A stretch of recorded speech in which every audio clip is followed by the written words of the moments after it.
wearing mine. That's my personal choice. It is up to every single one of y'all on board not to do that. A Southwest flight attendant makes an announcement many have craved and others are criticizing. Masks are now optional on most flights.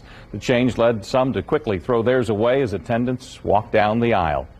The changes are happening because a federal judge ruled on a lawsuit striking the travel mandate down. We have team coverage this morning, starting with News 8's Lakin McGee live downtown to explain what this means for flights and buses. Lakin. It means our face masks that it seems like we've been wearing forever now are now optional when it comes to airplanes, bus stops, and other public transportation. Now, the Florida judge that made this ruling says that these mask mandates are unlawful.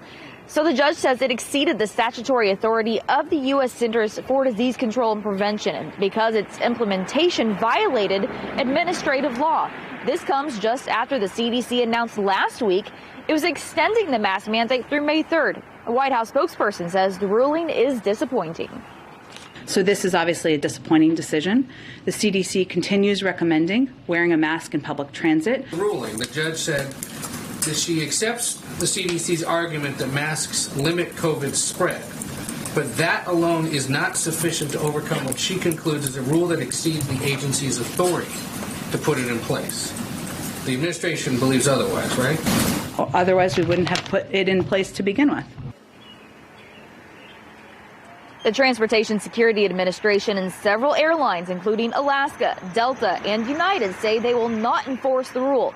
Airports in Houston and Dallas also announced the decision to not enforce. Local governments and travel organizations can still enforce their own regulations, and the CDC does still recommend masks. So I wouldn't be throwing these masks away just yet. Now, the Biden administration says that they are assessing this ruling and taking any potential next steps that they may take. They're going to be looking into that.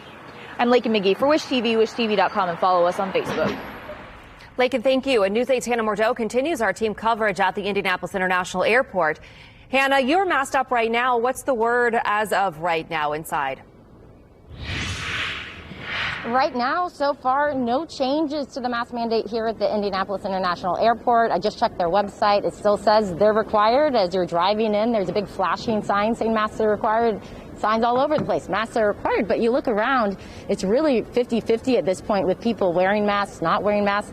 A lot of the flight staff at the ticket counters here, most of them are not masked. We're not seeing anyone coming up and correcting people that don't have a mask on, saying you need to put one on. And frankly, just a lot of confusion really this morning. I did speak with a spokesperson from the airport around 3 in the morning. They sent a statement saying we're in contact with our federal partners and awaiting their direction on changes to the requirements for masks in the National Aviation Transportation System, including Indianapolis.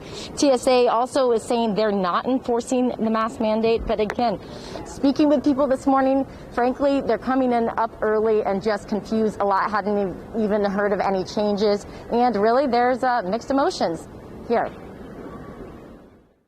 I see some masks, no masks. The workers don't have masks on. How do you feel about it?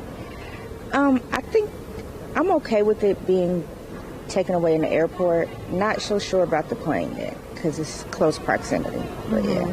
Had you a little nervous? Yeah. I just heard, we don't have to wear masks anymore, and I love it. It just feels so refreshing not to have a face mask over your nose and your mouth. What about on the plane?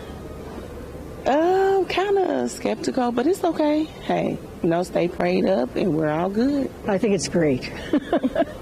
I'm not sure masks are that effective. What about on the plane? I think on the plane is probably a good idea because we're in very close quarters, and I know that the air is supposed to be circulating and clean, but I still have my hesitance about it. So there you have it. Speaking with a lot of people this morning, their initial reactions were mostly, hey, I'm really excited that I don't have to wear this mask. People were thrilled when I told them. And then, when I followed up with, well, what about on the plane? How do you feel about that? Some of these airlines saying you don't have to wear masks anymore. Then people were like, well, I'm not sure. I'm not sure how I feel. So again, a lot of mixed reactions. But as you see behind me, folks walking, getting their tickets, some masked, some not masked. People just kind of wondering what they're supposed to do. We're going to keep in touch with the airport here and tell you if there are any changes and updates. Stay with us all morning long. We'll be talking to folks out here. Live in Indianapolis, Hannah Mordeau, Wish TV, wishtv.com, and follow us on Facebook. And Wish TV's medical expert, former Surgeon General Dr. Jerome Adams, disagrees with the ruling and says people who want to continue wearing masks should. I'm troubled because this isn't just about planes. This is about buses, this is about trains, this is about subway systems. And as I said on Twitter, you could have a 4-year-old right now who has cancer, who's riding the bus back and forth to school, or who's riding the chemotherapy, and they could be sitting next to an unmasked person who has COVID. That's a situation that bothers me, and I think we have to continue to think about, are we doing what we can to protect the most vulnerable? Adams also says people who are not vaccinated should continue to mask up.